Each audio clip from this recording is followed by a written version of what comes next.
Right! It's a nice little mode where you could just mess around, and I think other games should do this more often. Sorry viewers, Retrominimii is signing out right now.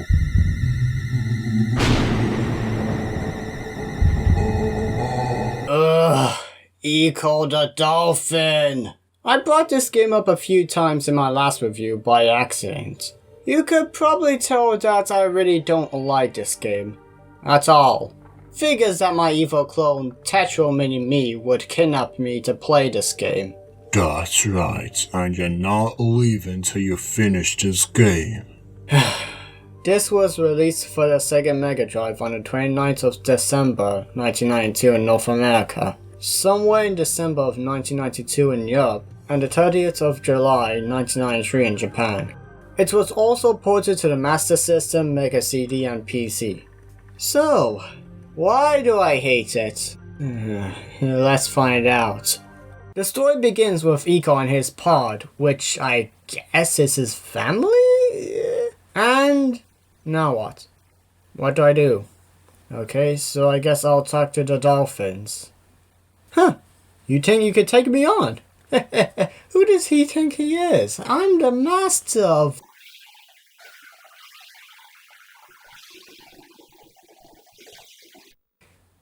What just happened? The pod's gone. Everything's gone.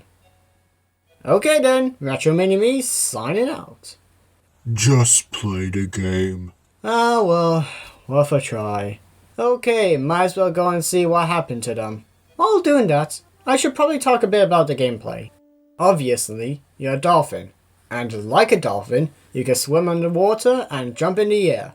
You will need to keep breathing air so that you don't drown, which begs the question, why do dolphins have to stay underwater? And now, for my rage. These controls are terrible! I'm not sure how to explain it any other way except for this. It's like a remote-controlled toy dolphin.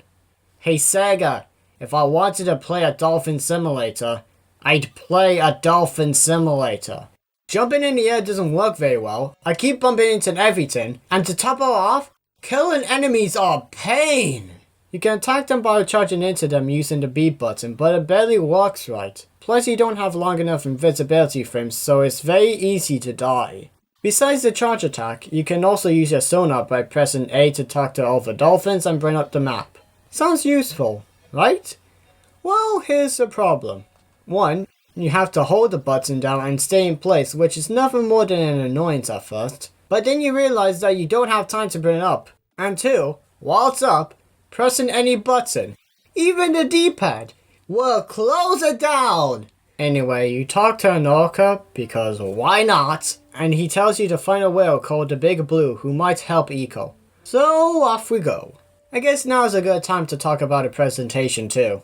I will say this, the game looks really good.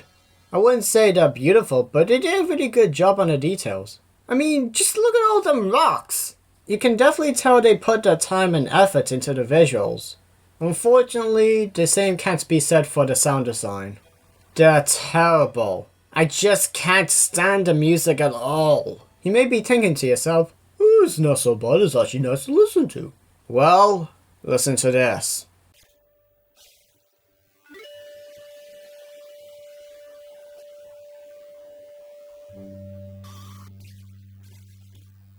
Yep, and check out the sound effects.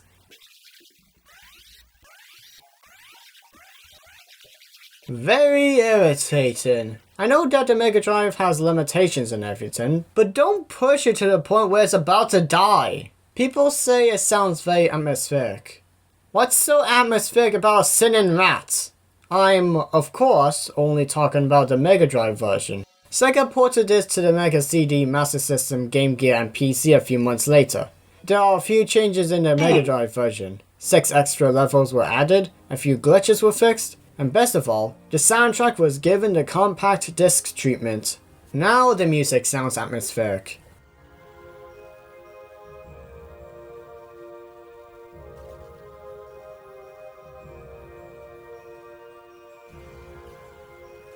Oh, and some of the sound effects are a little better, I think. However, that's all the changes made.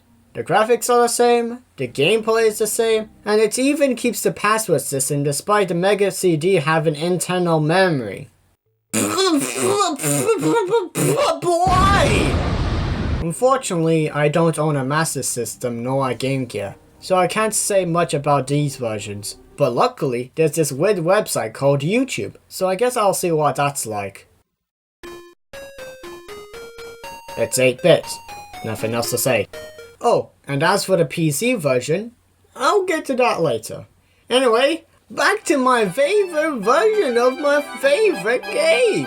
The first level is a maze with little to no air, and soon you will know how unforgiving this game is. Ignoring the lack of air and the controls for the most part.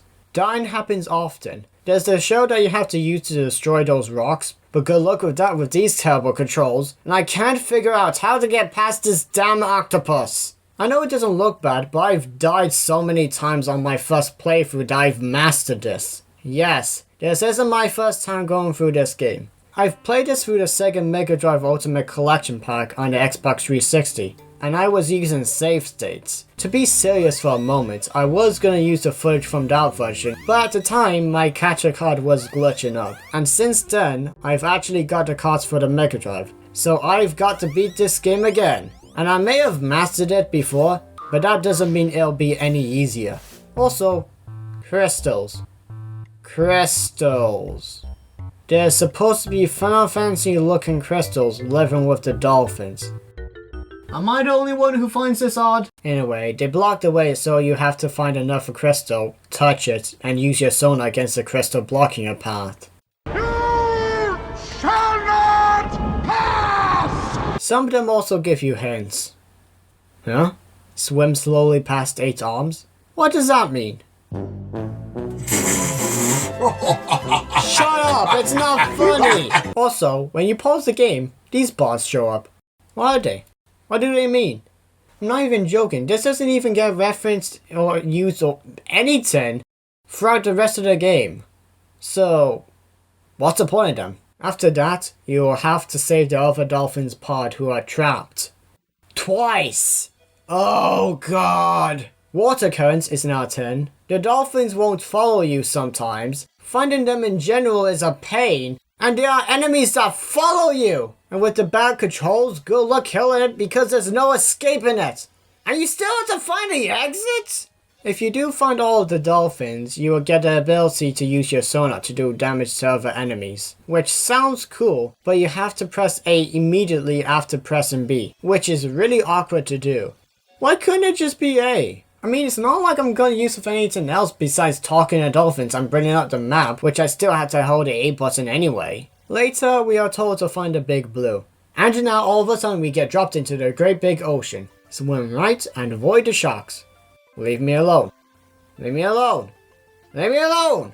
I wish I had a pet shark. And now we're in a very icy place. With sharks! And oh dear lord, the music. It gets worse. I honestly thought I turned up the volume way too loud, but no. This is honestly how the game presents its soundtrack. Ugh, mega sound quality my pixel rare end. Okay, about the sonar attack. It's actually a little better now. I don't know, maybe I've just grown accustomed to its awkwardness or something. But it's not as bad as the levels before. The same cannot be said for the icy levels themselves. The most fun you'll have is sliding on your belly. Other times, these spiders won't leave you alone. And the worst part is that I've discovered the game has Ninja Gaiden enemy respawning. Even going to check on the map respawns them. Why can't it all end? The game has to be done. But and you know what? I lied. This isn't even the worst part. The last 2 ice levels have these moving ice blocks. It's so easy to die. You know what? I've lost so many times, I've forgotten you can actually recover your health. Yes, there's actually a way to recover your health. If you eat these fishes, you could get a bit of your health back. But that doesn't matter because they're so rare to find, you have to charge into them, which I don't need to explain. And these stupid instant death blocks! Eventually, you'll find a big blue. He tells us that the vortex that just happened at the start of the game occurs every 500 years and drains all life around it. We are then told to find the asteroid, the oldest creature in the sea. Okay, a few small levels happen. Swimming, hopping, getting lost. Screw you, octopops! And now we get to meet the asteroid. So, he's a DNA. Talking to us. What? He offers eco power, but he first must get one of his globes back by traveling back in time. So now there's time travel. What am I even playing? So now we've got to find a time machine. By the way, this looks very similar to Lapping Zone from Sonic. Hedgehogs cross dolphins confirmed! It is here we learned that an alien race known as the Vortex is a dying planet without any source of food. And so every 500 years they suck up the life from Earth. And instead of trying to help them out without getting the life sucked out of our planet, we must stop them before we all die. After all, it's every man for ourselves. Dolphin. By the way, in the Mega CD version, along with the dialogue telling you this, there's also a dolphin documentary. Yay! Learning. I guess this level is okay. Power-ups. Halfway through the game, there are power-ups. Why? Also, why are these for? They make you invincible for a short time, which makes everything so much easier. I just wish it was there at the start. Oh, and also, I hate this part right here! Okay. Okay, I'll get it next time, bitch. Okay.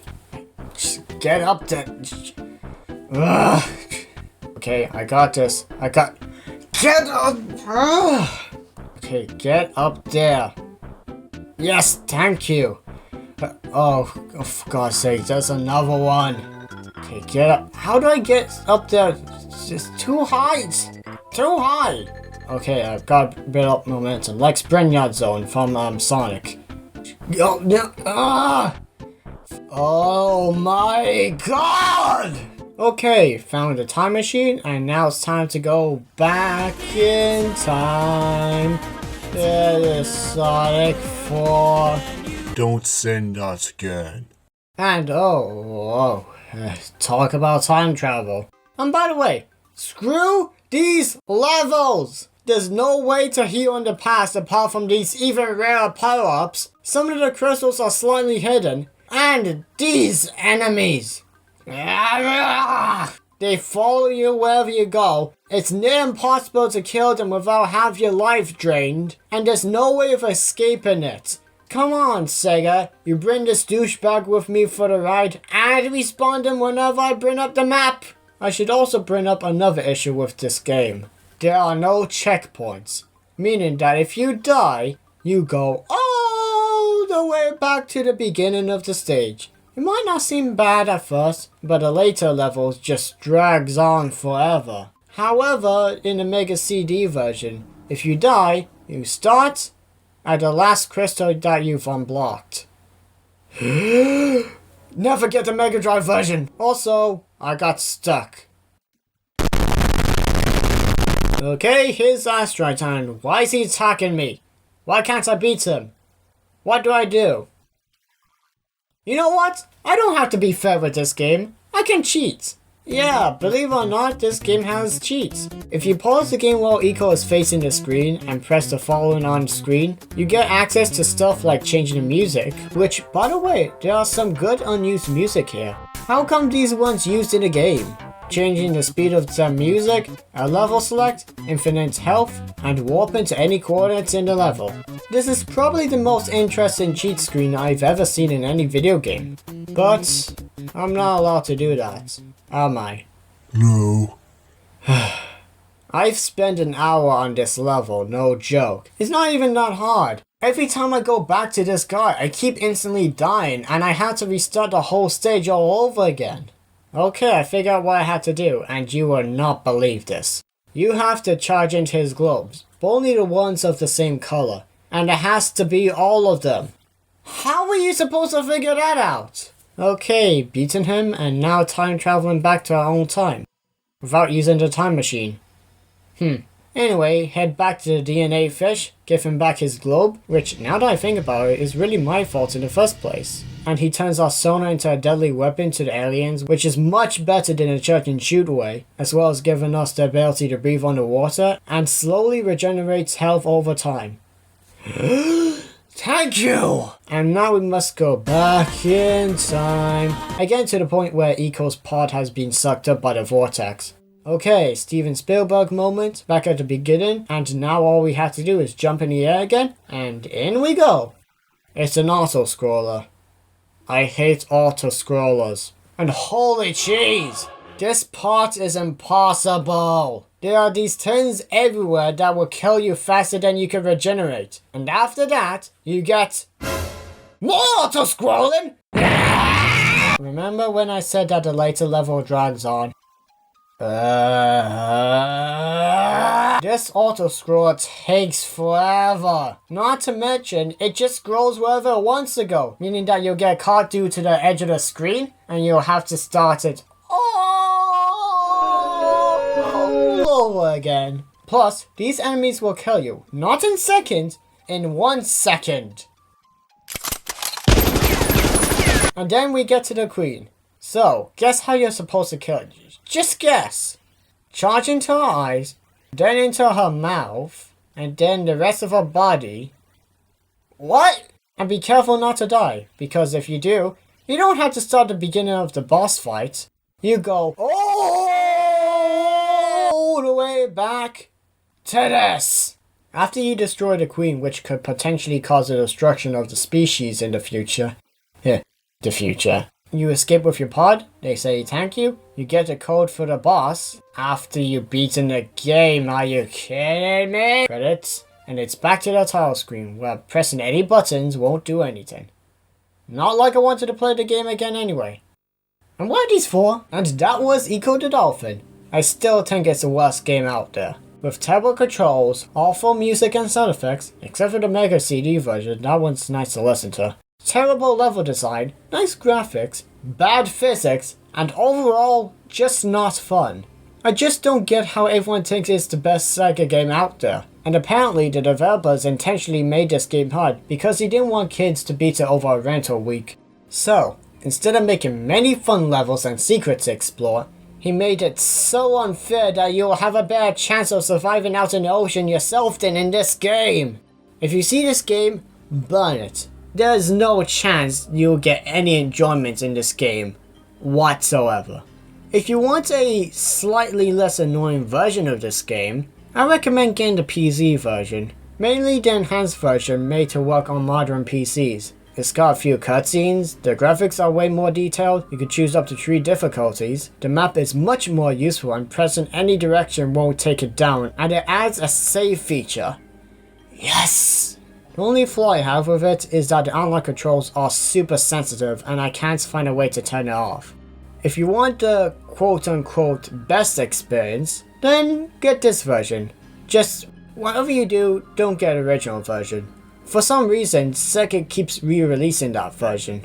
Now, I think it's about time I go home and get some rest. Not to mention Tetra's taking a huge jump, so now's my chance to escape. So, Retrominimii signing out.